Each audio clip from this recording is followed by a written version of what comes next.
तो दोस्तों आज हम करने वाले हैं 16 तारीख पहली शिफ्ट दिल्ली पुलिस में जो क्वेश्चन पूछे गए हैं उन्हें रिवाइज। ये सारे ऑथेंटिक क्वेश्चन हैं जो आज की शिफ्ट में पूछे गए थे। तो सबसे पहला क्वेश्चन हमारा कि जो लाहू नृत्य है उसका संबंध किस राज्य से है। तो याद रखना ये जो है ये मेघालय का क्या है, एक लोक नृत्य है। तो मेन बात क्या है भाई आज के लिए कि जो लोक नृत्य वगैरह हैं इनको क्या कर लो, रिवाइज कर लो। यहाँ से क्वेश्चन बन रहे हैं, हर शिफ्ट में लगभग 2 से 3 क्वेश्चन आ रहे हैं। उसके बाद जो दूसरा क्वेश्चन है वो है कि मोहम्मद बिन ने दिल्ली में प्रधान काजी किसे बनाया था। तो याद रखना इब्न बतूता इसके दरबार में आया था, ये मोरक्को से था। इसे क्या बनाया था, इसने अपना प्रधान काजी बनाया था। उसके बाद अगला क्वेश्चन है कि जो हमारे पास ये जो हाफ गर्लफ्रेंड करके ये है, ये किसने लिखी है। तो हाफ गर्लफ्रेंड करके जो ये नोवेल है ये चेतन भगत ने लिखा है। उसके बाद अगला क्वेश्चन हमारा कि जो आर्टिकल 40 है उसका संबंध किससे है। तो आर्टिकल जो 40 है उसका संबंध होता है ग्राम पंचायतों का गठन करने से। तो आगे चलते हैं। आगे हमारे पास जो अगला क्वेश्चन है वो है कि जो उपराष्ट्रपति है उसका निर्वाचन मंडल क्या होता है। तो जो संसद के सभी सदस्य होते हैं वो उसके निर्वाचन मंडल के मतलब इसको वोटिंग करते हैं और वो इसको चुनते हैं। फिर नाबार्ड की स्थापना कब हुई थी। तो 1982 में हुई थी।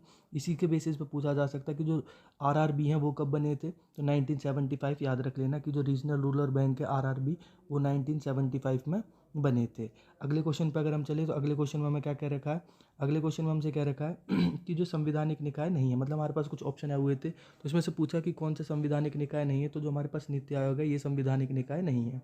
फिर अगला क्वेश्चन है भारत में ऑर्केस्ट्रा का जो संस्थापना है वो किसने करी है। तो ऑर्केस्ट्रा की जो संस्थापना है भारत में वो किसने करी है, रविशंकर जी ने करी है।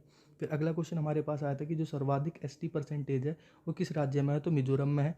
वैसे जो सबसे ज़्यादा एसटी पाए जाते हैं वो मध्य प्रदेश में पाए जाते हैं, लेकिन परसेंटेज के हिसाब से अगर देखेंगे तो परसेंटेज में मिजोरम में सबसे ज़्यादा एसटी पाए जाते हैं।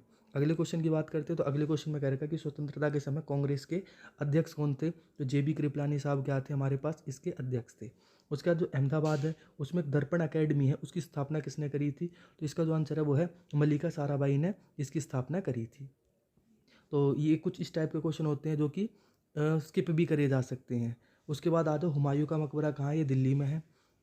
तो जो इम्पोर्टेंट मकबरे हैं जो कि मुग़ल टाइम से रिलेटेड है उनको आप एक बार रिवाइज़ कर लेना। फिर अगला क्वेश्चन है कि जो मुराद अली है वो किस वाद्य यंत्र से जुड़े हैं। तो ये सारंगी वादक है। ठीक है, तो वादकों से भी क्वेश्चन बन रहे हैं हर शिफ्ट में लगभग 2-2। तो आप एक बार इनको भी ज़रूर देख के जाएँ। अगला क्वेश्चन जो हमारे पास आया वो है कि जो श्री नारायण गुरु थे उन्होंने एक सामाजिक आंदोलन कहाँ स्टार्ट करा था। तो ये वाईकोम केरल में जगह है, यहाँ पे इन्होंने क्या करा था, ये स्टार्ट करा था। फिर एक नोबेल प्राइज़ से क्वेश्चन पूछा गया है। तो अभी ये कंफर्म नहीं है कि 2022 का था या 23 का, तो इसको एक बार ज़रूर देख लें। फिर एक क्वेश्चन हमारे पास आया था कि जो 1991 की आर्थिक नीति का संबंध किस चीज़ से था। तो यहाँ पे भाई एलपीजी लाई गई थी, लिबरलाइजेशन, प्राइवेटाइजेशन और ग्लोबलाइजेशन, ये मनमोहन सिंह द्वारा लाई गई थी।